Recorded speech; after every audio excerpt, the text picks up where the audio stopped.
प्रभाग क्रमांक 9 आणि 10 साठी भारतीय जनता पक्षाकडून इच्छुक उमेदवार म्हणून अतुल्य सेवा प्रतिष्ठानचे संस्थापक श्रीनिवास यन्नम यांनी शनिवारी अधिकृतपणे आपला उमेदवारी अर्ज दाखल केलाय.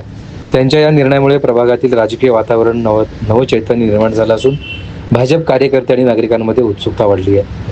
श्रीनिवास यन्नम हे सामाजिक कार्यात सक्रिय असून अतुल्य सेवा प्रतिष्ठानच्या माध्यमातून गेल्या अनेक वर्षांपासून विविध समाज उपयोगी उपक्रम राबवत आहेत.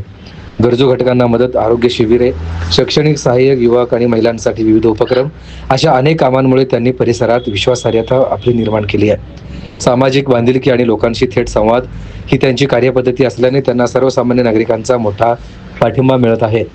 भारतीय जनता पक्षाच्या विकासाभिमुख धोरणांवर विश्वास ठेवत प्रभाग क्रमांक 9 आणि 10चा सर्वांगीण विकास साधण्याचा निर्धार श्रीनिवास यन्नम यांनी व्यक्त केला आहे. रस्ते, पाणी पुरवठा, स्वच्छता, आरोग्य, शिक्षण तसेच युवकांसाठी रोजगाराच्या संधी उपलब्ध करून देणे हे त्यांच्या प्राधान्यक्रमांक असून लोकांच्या विश्वासावर खरे उतरून प्रभागातील प्रत्येक घटकाचा विकास साधणे हेच माझे उद्दिष्ट आहे, असे त्यांनी सांगितलं. त्यांच्या इच्छुक उमेदवारीमुळे प्रभाग क्रमांक 9 आणि 10 मध्ये आगामी निवडणुकीसाठी चुरस वाढण्याची शक्यता वर्तवली जात आहे.